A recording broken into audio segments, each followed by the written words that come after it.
Africa, le vrai visage de l'actualité en Afrique. Partie de 100% Bénin de ce jeudi, nous sommes de retour sur ce plateau et les journaux aussi pour l'acte 2 de la revue des titres à la une des quotidiens parus à Cotonou ce jour. Mais que dit la presse béninoise ce jeudi? Élément de réponse juste après la virgule. Deuxième tour de la revue des titres à la une des quotidiens parus ce matin à Cotonou. Kadjovia Metonou, c'est avec vous. Merci à vous, Emmanuel Crépi. L'actualité qui domine beaucoup de titres ce matin, c'est bien sûr le ralliement du président Nicéphore Dieudonné Soglo au candidat Sébastien Germain Ajavon. Et c'est avec Actu Express que nous démarrons. Mobilisation autour des nobles visions du présidentiable de taille. Nicéphore Soglo certifie les mérites de Sébastien Germain Ajavon en communion avec les populations de Porto Novo et d'Adjara. Le général Robert Bihan porté au pinacle. Nous retrouvons Flash Info qui parle de cette candidate Marie-Élise Bédo qui lance donc les hostilités. Elle donne carton rouge à la classe politique. Après Parakou, le vendredi dernier, Akhenaton déverrouille le septentrion et empoche la clé. Info Sud. Présidentielle 2016, les priorités d'Adjavon dans les secteurs du transport, du tourisme, le numérique, l'enseignement et l'agriculture. Kini. Élection présidentielle du 6 mars prochain d'Ekoumbé dans la vague jaune pour la victoire de Pascal Irénée Koupaki. La tribune de la capitale présidentielle au Bénin, ça passe ou ça casse. Et puis pour un Bénin debout, voici les réformes que propose Marcel de Souza pour les institutions. Le confrère de la matinée. Présidentielle 2016, les qualités d'ASG saluées par Nicéphore Soglo. Sébastien Ajavon fait preuve d'une extraordinaire combativité surtout. Il est à l'écoute des populations, a reconnu hier l'ancien chef de l'État. Le potentiel supposée interdiction d'atterrissage de l'avion de ABT à Parakou, Gustave Sonon rabat le caquet au colporteur d'Intox. Lire le rapport de l'opérateur aérien chez qui l'aéronef a été affecté. Le soleil levant, tournée d'installation des cellules de base à Sceaux-Ava. La population lacustre approuve le choix de la coordination communale ASG dirigée par Albert Mignawande. Mesure urgente pour mettre le Bénin sur les rails durant son mandat. Sébastien Ajavon propose une thérapie de choc pour booster les secteurs de transport, tourisme, numérique, enseignement et agriculture. Et puis campagne électorale dans la commune de Calavi.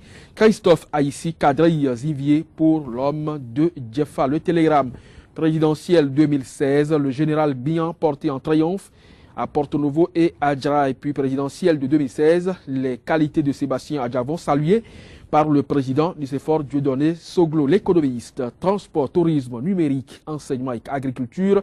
Adjavon et ses axes de développement.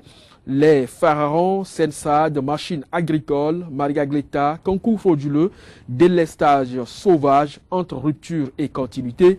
Que choisir et puis possibilité de vote avec les anciennes cartes d'électeurs. Un boulevard vers un scénario Wahala. L'expression campagne pour la présidentielle 2016. Talon davantage proche du Nord. Désignation des coordonnateurs d'arrondissement. La coalition ABT condamne le processus. Libération. Campagne électorale dans le cadre de la présidentielle du 6 mars. Koupaki accueilli comme un prince à Niki. L'indépendant. Forte mobilisation et raz-de-marée lors de la tournée de ASG. La preuve qu'Adjavon est le prochain président de la République. Fagnon, Sado, Kenjahounde, Yahwedeu entourent le leader. Nord-Sud quotidien pour continuer. Campagne électorale à Porto Novo. Zoul Kifl Salabi promet moderniser la capitale. Et puis nouvelle mutation présidentielle de mars 2016. Sébastien Ajavon accueilli triomphalement dans les zoos et collines. La preuve que l'homme a une popularité qui lui permet la voix qui nous promet donc la voix de la Marina. Emmanuel Crépi, ce sera donc tout pour ce matin. Merci d'avoir feuilleté les quotidiens béninois qui nous sont parvenus ce matin. Tout à l'heure, vous allez céder votre place à Monsieur Hamidou Yekini. Il est le secrétaire général adjoint du syndicat national des greffiers et officiers de justice du Bénin. Avec lui, il sera question de la désignation par la commission électorale des coordonnateurs d'arrondissement chargés de superviser toutes les actions relatives à l'organisation et au déroulement du vote. Sika TV fait escale au Bénin.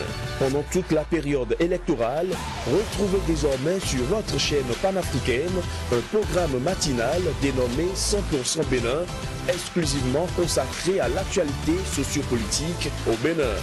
Pendant 2 heures, la politique, les questions de société et les grands dossiers de l'heure seront décryptés avec des éditorialistes, des professionnels des médias, des acteurs politiques et membres de la société civile. 100% Bénin sur Sika, c'est une fenêtre ouverte sur l'actualité au Bénin du lundi au vendredi de 7h à 9h, heure de Cotonou. 100% Bénin, c'est désormais sur Sika, le vrai visage de l'actualité en Afrique. Il dénonce un comportement délibéré du président de la Sénat ainsi que celui de ses collaborateurs qui frisent un mépris de la loi électorale.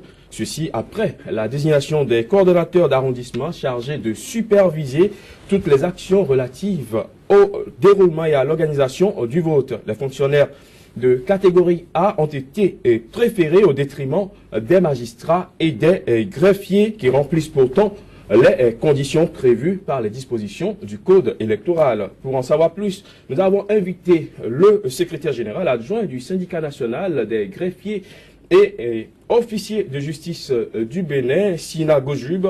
Hamidou Yekini, bonjour. Bonjour, cher journaliste. Et merci d'avoir accepté de passer sur le plateau de 100% Bénin. C'est moi qui vous remercie pour m'avoir donné l'opportunité de venir m'expliquer par rapport aux problèmes qui se posent autour de la désignation des coordonnateurs d'arrondissement. Alors, la Sénat a désigné les 546 coordonnateurs d'arrondissement comme l'autorise l'article 28 du Code électoral. Mais selon vous, il se pose de véritables problèmes. Oui, pour permettre aux téléspectateurs de comprendre ce qui se passe, je vais dans un premier temps exposer les faits et ensuite sortir le problème qui se pose et enfin donner la porte de sortie pour un dénouement heureux de la crise. Donc, de quoi s'agit-il? Monsieur le journaliste, la Sénat a pour attribution de procéder à la désignation des coordonnateurs d'arrondissement dans le cadre des élections présidentielles de 2016. Vous voyez, et pour le faire, je pense que le profil des candidats à ce poste a été bien défini à l'article 28 de la loi électorale, portant code de la loi électorale.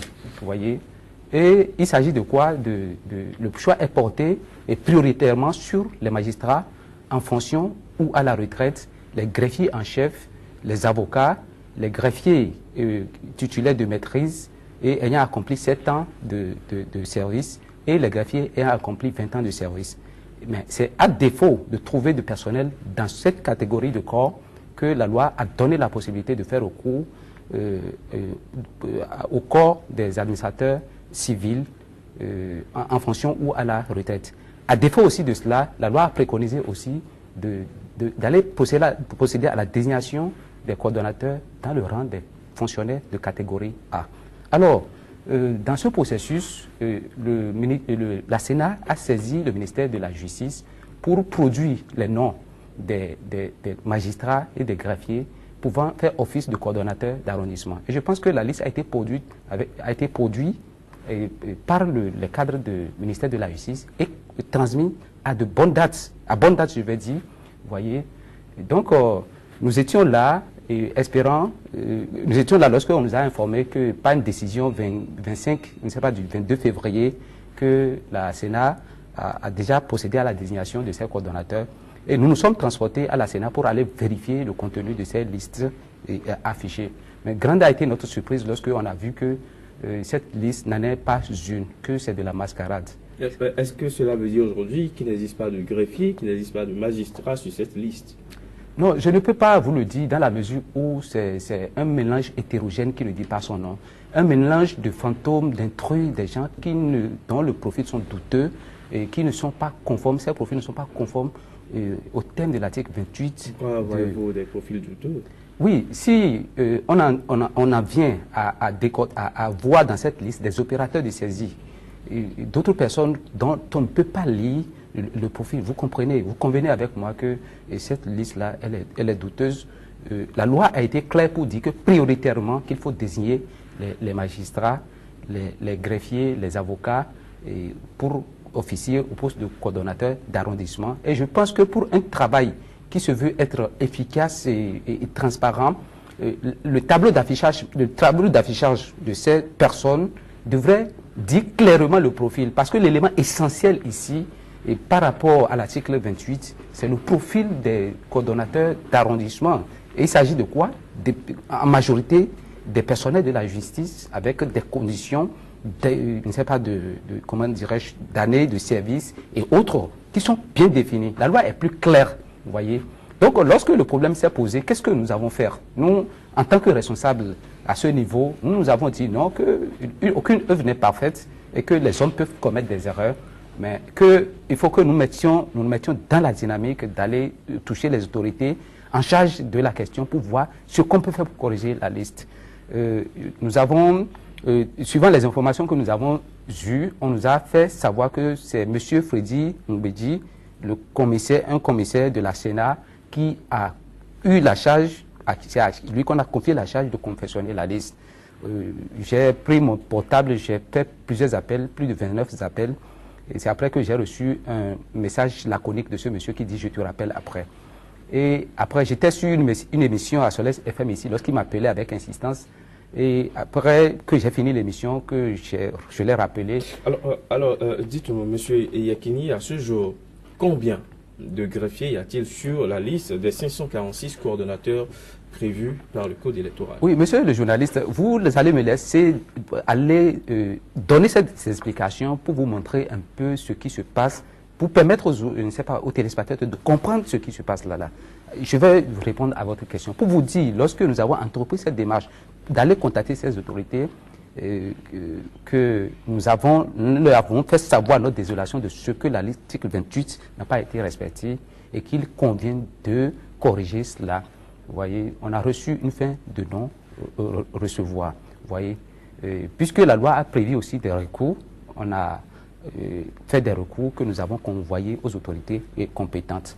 Vous voyez. Donc cette liste, monsieur le journaliste, je ne peux pas vous dire exactement de ce que cette liste est faite. Ce que je sais, c'est que le personnel judiciaire qui doit être prioritaire dans cette liste a été mis en rade. Vous voyez.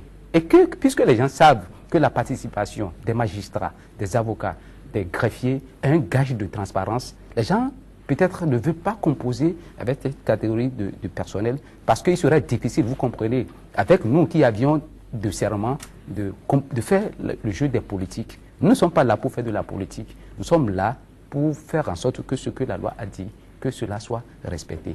Alors, notre démarche en venant devant vous aujourd'hui, ce n'est pas de tirer le drap de notre côté, ce n'est pas de faire des tiraillements, mais c'est de faire en sorte que, vous savez, quelqu'un a dit que le consensus a une valeur constitutionnelle, c'est aussi un gage de transparence des élections. L'autre a dit qu'un mauvais règlement vaut qu'un bon règlement judiciaire, c'est pas une bonne procédure judiciaire. Un règlement à l'amiable.